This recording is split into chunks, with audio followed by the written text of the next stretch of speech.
Good morning students, एक बार फिर से आप सभी का ज्ञान विहार स्कूल की ऑनलाइन कक्षाओं में हार्दिक स्वागत है।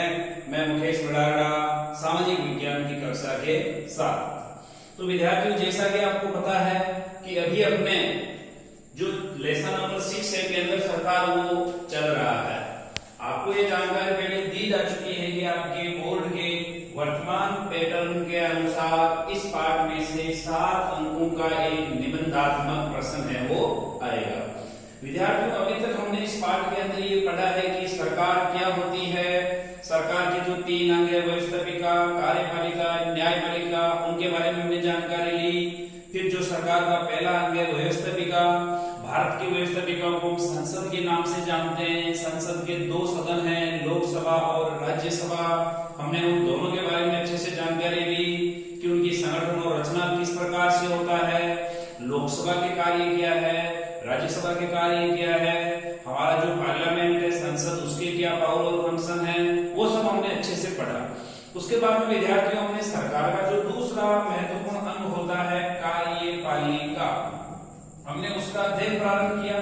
आपको ये जानकारी दी गई कि कार्यपालिका के अंदर राष्ट्रपति, उपराष्ट्रपति, प्रधानमंत्री, मंत्री परिषद आदि आते हैं।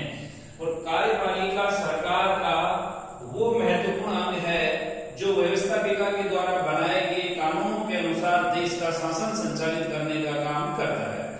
फिर आपको ये भी जानकारी दी गई विद्यार्थियों कि भारत के अंदर जो है वो संसदात्मक शासन प्रणाली है। और इस संसदात्मक शासन प्रणाली की खासियत यह है कि इसमें कार्यपालिका 2 प्रकार की होती है, एक नाम मात्र की और दूसरी वास्तविक। तो भारत में राष्ट्रपति जो है वो नाम मात्र की कार्यपालिका है और प्रधानमंत्री और मंत्री परिषद वो वास्तविक कार्यपालिका है। अर्थात जो शक्तियां संविधान ने राष्ट्रपति को प्रदान की है उनका वास्तव में प्रयोग प्रधानमंत्री और मंत्रिमंडल के द्वारा किया जाता है। उसके बाद में विद्यार्थियों, हमने राष्ट्रपति का जो टॉपिक है वो शुरू किया। राष्ट्रपति के बारे में हमने ये जाना कि राष्ट्रपति बनने के लिए क्या क्या योग्यताएं होनी चाहिए, जिसमें सामान्य योग्यताओं के साथ आयु कम से कम 35 वर्ष की होनी चाहिए, वही व्यक्ति राष्ट्रपति का चुनाव लड़ सकता है।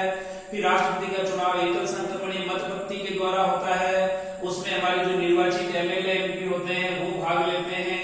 सामान्य कार्यकाल 5 वर्ष होता है। उच्चतम न्यायालय का मुख्य न्यायाधीश राष्ट्रपति को शपथ दिलाता है। राष्ट्रपति का मासिक वेतन अभी 5 लाख रुपए है और उसका सामान्य कार्यकाल वैसे 5 वर्ष है, लेकिन उससे पहले भी संसद के द्वारा उसको महाभियोग की विधि के द्वारा पद से हटाया जा सकता है। हालांकि आज तक भारत में किसी भी राष्ट्रपति को महाभियोग से हटाया नहीं गया है। उसके बाद में हमने राष्ट्रपति की शक्तियों की चर्चा की। तो राष्ट्रपति की शक्तियों की अगर हम बात करें तो राष्ट्रपति की शक्तियों को विद्यार्थियों मुख्य रूप से 2 भागों में बांटा जाता है। एक होती है सामान्यकालीन और दूसरी संकटकालीन। सामान्यकालीन शक्तियों के बारे में हमने पिछली कक्षा में अध्ययन किया, जिसमें विधायी शक्तियां भी हैं, कार्यपालिका से संबंधित शक्तियां भी है, वित्तीय शक्तियां भी है, न्यायिक शक्तियां भी है। अर्थात 4 बिंदुओं के आधार पर कार्यपालिका संबंधी शक्तियां, विधायी शक्तियां, वित्तीय और न्यायिक, 4 बिंदुओं के आधार पर हमने राष्ट्रपति की सामान्यकालीन शक्तियों का पिछली कक्षा के अंदर अध्ययन किया। अब हम उससे आगे बढ़ते हैं। तो आगे विद्यार्थियों, आज का जो अपना महत्वपूर्ण प्रश्न बनता है परीक्षा की दृष्टि से कि राष्ट्रपति की संकटकालीन या राष्ट्रपति की आपातकालीन या इमरजेंसी पावर्स जो हैं उनको एक्सप्लेन कीजिए या उनको स्पष्ट कीजिए। तो आपको विद्यार्थियों यहाँ पर ये ध्यान रखना है कि भारत के संविधान के अनुसार राष्ट्रपति को 3 प्रकार की संकटकालीन शक्तियां प्रदान की गई है, जिनको अगर हम अनुच्छेद के हिसाब से देखें तो इनके ये जो 3 अनुच्छेद हैं वो पहला है 352 अनुच्छेद 352, फिर उसमें 4 ऐड करें 356 अनुच्छेद 356, फिर उसमें 4 जोड़े 360 अनुच्छेद 360। अर्थात ये राष्ट्रपति की आपातकालीन या संकटकालीन शक्तियों से संबंधित 3 महत्वपूर्ण अनुच्छेद हैं। हम इन तीनों के आधार पर ही, जिसमें पहला बिंदु होता है युद्ध, बाहरी आक्रमण या आंतरिक अशांति, आर्टिकल 352 के अकॉर्डिंग इसमें पढ़ेंगे कि क्या शक्तियां हैं कि राज्य में संवैधानिक तंत्र की विफलता होने पर इसके लिए अनुच्छेद 356 संविधान के खिलाफ पोथी उठा के देखोगे तो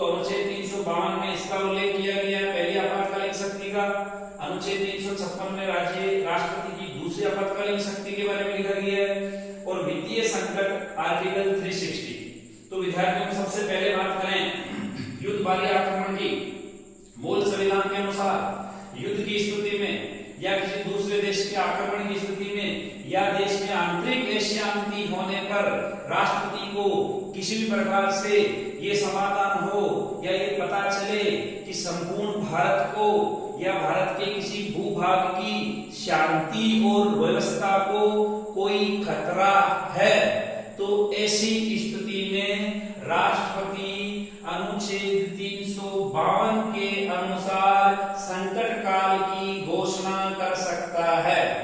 अब विद्यार्थियों, आपको ये ध्यान रखना है कि आज तक भारत में अनुच्छेद 352 का प्रयोग 3 बार किया जा चुका है।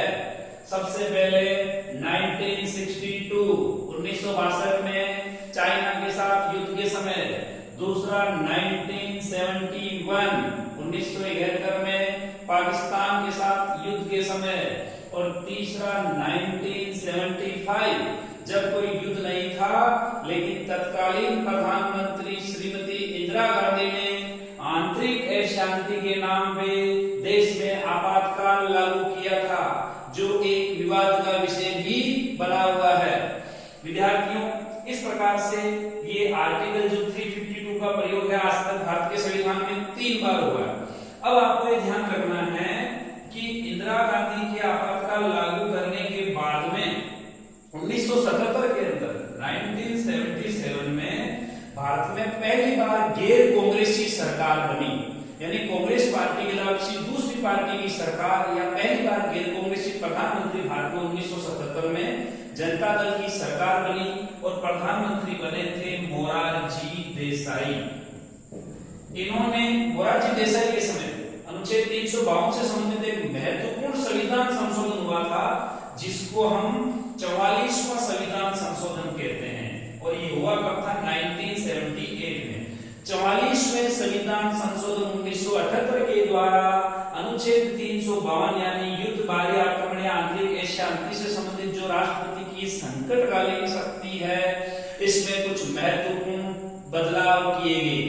इसके बाद में क्या क्या बदलाव है, आप ध्यान से सुने। इस 44वें संविधान संशोधन 1978 के द्वारा सबसे पहला तो सुधार ये किया गया कि अब युद्ध बाहरी आक्रमण व सशस्त्र विद्रोह होने पर ही आपातकाल लागू होगा, अर्थात केवल आंतरिक अशांति के नाम पे आप आपातकाल लागू नहीं कर सकते। संविधान में आज की डेट में देखें तो अब आंतरिक अशांति के नाम पे हम लागू नहीं कर सकते। मूल संविधान में यह था कि युद्ध बाहरी आक्रमण या आंतरिक अशांति पे 352 राष्ट्रपति लागू कर सकता है, लेकिन आज की डेट देखें, यानी 44वें संविधान संशोधन 1978 के बाद की बात करें, अब व्यवस्था ये कर दी गई है कि युद्ध बाहरी आक्रमण या सशस्त्र विद्रोह होने पर ही राष्ट्रपति संकट काल की घोषणा कर सकता है। केवल आंतरिक अशांति के नाम पे जैसे कि इंदिरा गांधी ने किया था, वैसा आप नहीं कर सकते।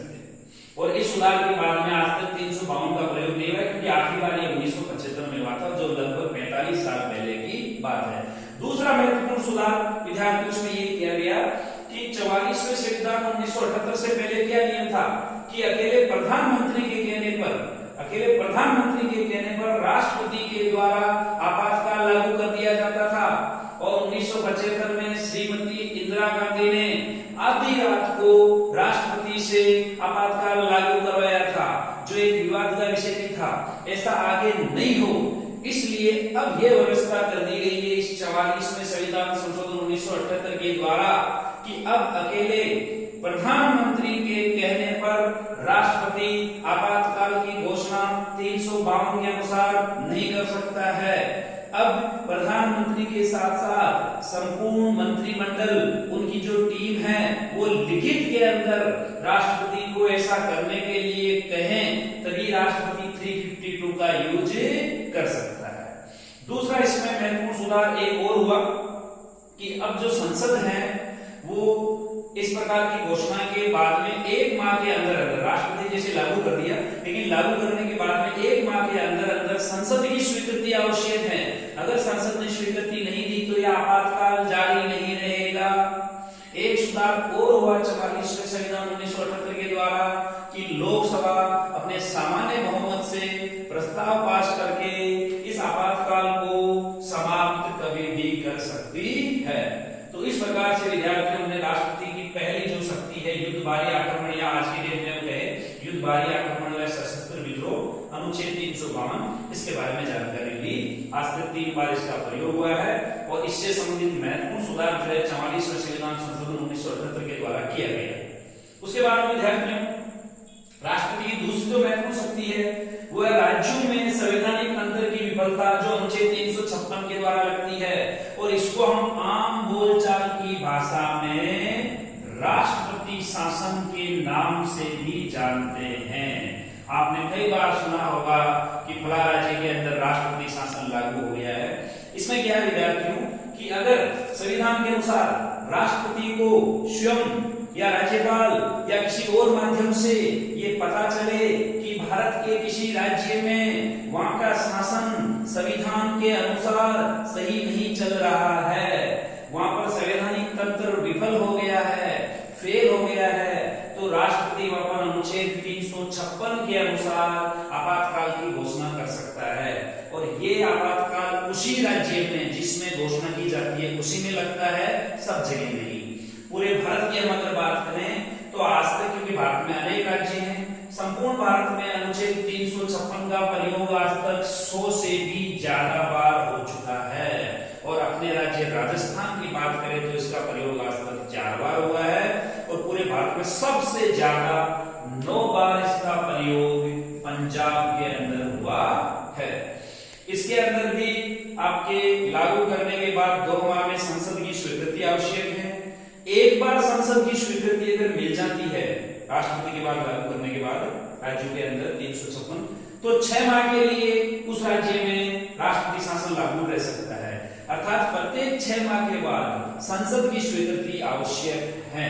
साथ ही 1 वर्ष के बाद, ध्यान दें विद्यार्थियों, अगर जैसे किसी राज्य में राष्ट्रपति शासन लागू कर दिया गया 356, और जब ये लागू हो जाता है तो वहां की विधानसभा भंग हो जाती है, मुख्यमंत्री के पास उस समय कोई अधिकार नहीं रहते, राज्यपाल के माध्यम से, राष्ट्रपति के माध्यम से वहां शासन संचालित होता है। इसमें ये नियम किया गया है विद्यार्थियों कि जैसे अगर किसी राज्य में 1 साल तक राष्ट्रपति शासन या अनुच्छेद 356 का प्रयोग हो गया, तो उसके बाद में अगर वहां का जो अपना जो चुनाव आयोग है, चुनाव आयोग अगर ये कह दे कि अभी वहां चुनाव करवाना संभव नहीं है, तो ही उसमें आगे फिर आपातकाल जारी रहेगा।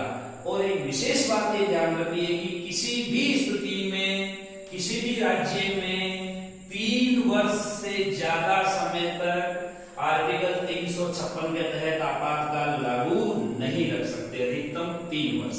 तो ये दूसरी शक्ति थी विद्यार्थियों, राज्य में संवैधानिक तंत्र की विफलता, अनुच्छेद 356, जिसे हम आम बोलचाल की भाषा में राष्ट्रपति शासन कहते हैं। संपूर्ण भारत में आज तक ये 100 से भी ज्यादा बार प्रयोग हुआ है, राजस्थान में इसका प्रयोग 4 बार किया गया है। तीसरा जो आपातकाल है विद्यार्थियों, उसको कहते हैं वित्तीय संकट। ध्यान से सुनना, अनुच्छेद 360 के अनुसार इसमें क्या है कि राष्ट्रपति को अगर ये लगे कि किसी भी प्रकार से भारत की वित्तीय स्थिति या साख को कोई खतरा है, भारत की वित्तीय स्थिति संकट में है, तो ऐसी स्थिति में राष्ट्रपति संविधान के अनुच्छेद 360 के अनुसार वित्तीय संकट काल की घोषणा कर सकता है।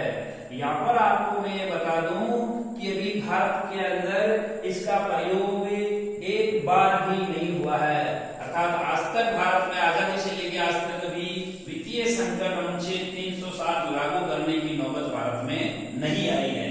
अगर समझ लो कभी ये लागू होता है तो ऐसी स्थिति के अंदर विद्यार्थियों ये अधिकार मिल जाता है सरकार को कि जैसे न्यायाधीश हैं, सरकारी कर्मचारी इत्यादि है, उनके वेतन इत्यादि में कटौती की जा सकती है। आम नागरिकों पर भी कई प्रकार की वित्तीय एक तरीके से प्रतिबंध लगाए जा सकते हैं। आपको याद हो तो विद्यार्थियों, नोटबंदी के दौरान कई लोगों ने नोटबंदी को एक तरह से अघोषित वित्तीय संकट काल कहा था। आपने देखा होगा कि नोटबंदी में हमारा पैसा बैंक में होते हुए भी हम उसे निकाल नहीं पा रहे थे, एक लिमिट कर दी गई थी कि हम कितना पैसा निकाल सकते हैं। तो ठीक उसी प्रकार के कुछ प्रतिबंध अगर वित्तीय संकट देश में लागू होता है तो ये आपके इस तरह के प्रतिबंध हो सकते हैं, लेकिन आज तक इसका प्रयोग अभी नहीं हुआ। वित्तीय संकट की स्थिति में देश की वित्तीय स्थिति को मजबूत रखने के लिए, उसको खतरे से बचाने के लिए सरकार को संपूर्ण अधिकार है वो मिल जाते हैं। जैसे कि वर्तमान में आपने देखा होगा कि कोरोना की वजह से सरकार कई प्रकार के निर्णय ले रही है, कर्मचारियों की कई सैलरी में कटौती भी कर रही है, कुछ भत्ते इत्यादि। तो इस तरह का पूरा अधिकार सरकार को है। तो इस प्रकार से विद्यार्थियों, आज हमने राष्ट्रपति की संकटकालीन शक्तियों के बारे में पढ़ा। पहले अनुच्छेद 352 के अनुसार, दूसरी अनुच्छेद 356 के अनुसार और तीसरी अनुच्छेद 360 के अनुसार। इस प्रकार से मैं आशा करता हूं कि राष्ट्रपति का टॉपिक आपके अच्छे से समझ में आ गया। अब विद्यार्थियों, अगली कालांश के अंदर, अपनी अगली कक्षा के अंदर भारत का जो उपराष्ट्रपति होता है उसके बारे में अध्ययन करेंगे कि उपराष्ट्रपति की क्या योग्यताएं हैं, क्या शक्तियां हैं। तो मैं मुकेश बड़ाड़ा एक बार पुनः आप सभी विद्यार्थियों और सभी अभिभावकों को सादर नमस्कार करता हूं और आशा करता हूं कि आप सभी घर पर सुरक्षित हैं और अपने अभिभावकों के साथ अच्छे से हैं। आप कोरोना को भी हरा रहे हैं और साथ ही साथ ज्ञान विहार स्कूल की तरफ से आपके लिए जो ये ऑनलाइन कक्षाएं चलाई जा रही है, आप इनका भी पूरा लाभ उठा रहे हैं।